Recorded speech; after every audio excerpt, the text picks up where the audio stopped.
Hi all, welcome to Crickarena. അത്ഭുതങ്ങൾ സംഭവിച്ചില്ല, പ്രതീക്ഷിച്ചതുപോലെ തന്നെയാണ് കാര്യങ്ങൾ നടന്നിട്ടുള്ളത്. ഓസ്ട്രേലിയൻ ഓൾറൗണ്ടറായ കാമറൂൺ ഗ്രീനിനെ കൊൽക്കത്ത ഇപ്പോൾ സ്വന്തമാക്കിയിട്ടുണ്ട്. 25 കോടി 20 ലക്ഷം രൂപക്കാണ് കാമറൂൺ ഗ്രീനിനെ കൊൽക്കത്ത സ്വന്തമാക്കിയിട്ടുള്ളത്. പ്രതീക്ഷിച്ച പോലെ തന്നെ CSKയും കൊൽക്കത്തയും തമ്മിലുള്ള ഒരു ഫൈറ്റാണ് നടന്നിട്ടുള്ളത്. പക്ഷെ പിന്നീട് CSK പിന്മാറി. നമ്മൾ ആദ്യം പ്രതീക്ഷിച്ചത് ഒരു 28 കോടി രൂപ വരെയെങ്കിലും പോവും എന്നായിരുന്നു. പക്ഷേ 25 കോടി രൂപക്ക് ഇപ്പോൾ കൊൽക്കത്ത കാമറൂൺ ഗ്രീനിനെ സ്വന്തമാക്കി എന്നുള്ളതാണ് എടുത്തു പറയേണ്ട കാര്യം. ആദ്യം മുംബൈയുടെ ഒരു ഓപ്പണിംഗ് ബിഡാണ് ഗ്രീനിന് വേണ്ടി വന്നത്. പിന്നീട് രാജസ്ഥാൻ റോയൽസ് വന്നു. കുറച്ചു നേരം രാജസ്ഥാൻ റോയൽസും അതുപോലെ തന്നെ കൊൽക്കത്തയും തമ്മിലൊരു ഫൈറ്റ് ഉണ്ടായിരുന്നു. പിന്നീടാണ് CSK വന്നത്. ആ സമയത്ത് വലിയ കയ്യടികളൊക്കെ അവിടെ ഉയർന്നു.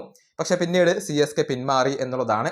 അങ്ങനെയാണ് 25 കോടി 20 ലക്ഷം രൂപക്ക് കാമറൂൺ ഗ്രീനിനെ കൊൽക്കത്ത സ്വന്തമാക്കിയിട്ടുള്ളത്. നമ്മൾ പ്രതീക്ഷിച്ച ഒരു ബൈ തന്നെയാണ് അവിടെ നടന്നിട്ടുള്ളത്. ഇനി സെറ്റ് 1 മറ്റു താരങ്ങളുടെ കാര്യം കൂടി നമുക്കൊന്ന് പരിശോധിക്കാം. മഗ്ഗൂർക്ക് അൺസോൾഡ് ആയി പോവുകയാണ് ചെയ്തിട്ടുള്ളത്.